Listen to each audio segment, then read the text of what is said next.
Hey guys, what is up? It is Lake here, coming at you with another video. Now today I'm going to be doing my favorite budget gaming monitor for all you guys that are starting your setups.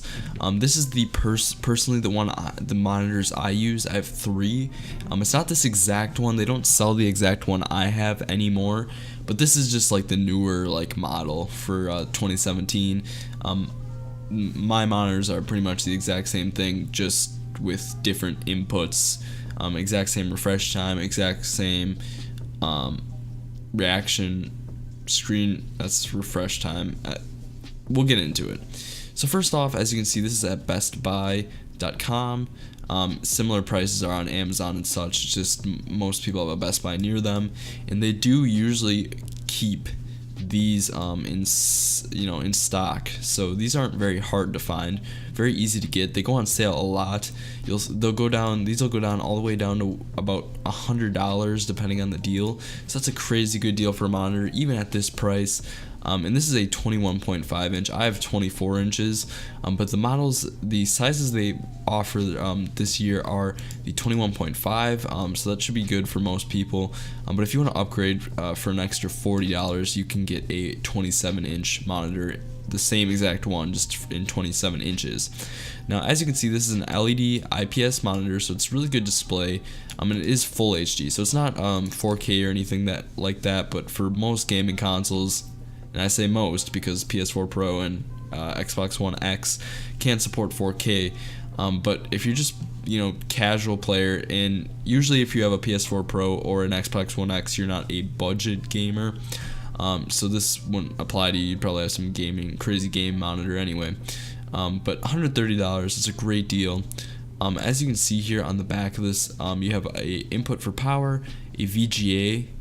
Audio out, so that audio that comes in through the VGA can't do audio, but if you have audio, like say you only have an HDMI plugged into your PS4, the audio is coming from that HDMI. You can actually plug your headphones straight into this jack in the back and will separate the HDMI audio, or you can plug some PC speakers in if that's what you do. But we do have those inputs, which HDMI can be used for computer.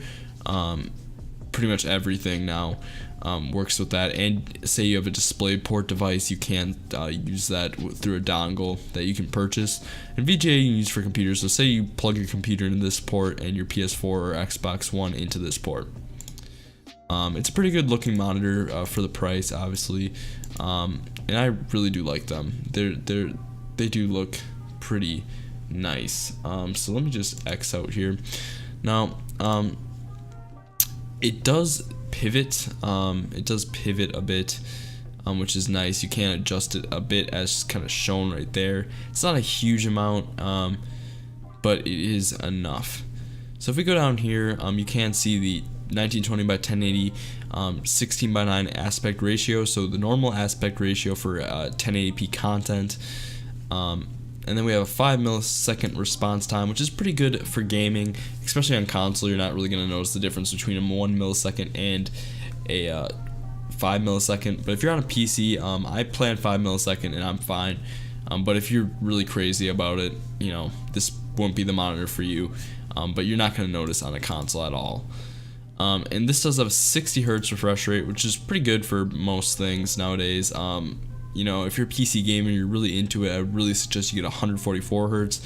But yet again, console gaming, you're not going to see a difference in pretty much all circumstances, just because of most consoles, especially for multiplayer games, not so much for single player campaign modes, which I usually play on the TV personally. I'll plug my PS4 or my Xbox into the TV to play story mode stuff, and then into a monitor to play multiplayer stuff. So that won't affect you too much. As you can see, the 21.5 widescreen flat panel IPS LED screen. We have the HDMI and VGA inputs. The viewing angles. This is a very good dynamic contrast ratio. Very good colors. I really do think that the colors are very accurate on these monitors, and even if you need a little bit better, you can always, say you're doing photo editing, and you're on a budget, you can always change the profile through Windows and kind of work with it. But overall, even with Windows changes, it looks very crisp and definitely would be a good choice for some beginning video editing. They have 250. I'm not quite sure this measurement. I don't know what that measurement stands for, but you know, right now my lighting is my 2 monitors on white. Well, I only have 1 monitor on here. There. Now I got 2 monitors of white light coming at me. They can be very bright, and I only have these at about 50 to 75% brightness. They're definitely not full. And also they use very little power. I have 3 of them, and they probably pull, I'm not quite sure the exact measurement, but probably maybe 10 watts per screen. It's very good, very efficient screens compared to some of the previous monitors that we had. In the box, I can just tell you straight up about what I have received in the box. You get a microfiber clean cloth, a CD, which you're not going to use. I have like 3 of them in my drawer. I never use them, but the microfiber cloths are very nice. I use those all the time to clean like my phone screen. I don't necessarily use them on these screens because I don't touch these screens because they're not touch screen or anything. So, but sometimes I clean the dust off, I guess. But you know, it's really based on personal preference. But yeah, so that's my suggestion for a budget gaming monitor. If you guys did enjoy, please rate, comment, like, subscribe. Feel free to ask me any questions down below. Will be more than glad to answer questions on this monitor because I have them and I've had them for a while now. So yeah, so thanks for watching, guys. I'll see you guys. Peace out.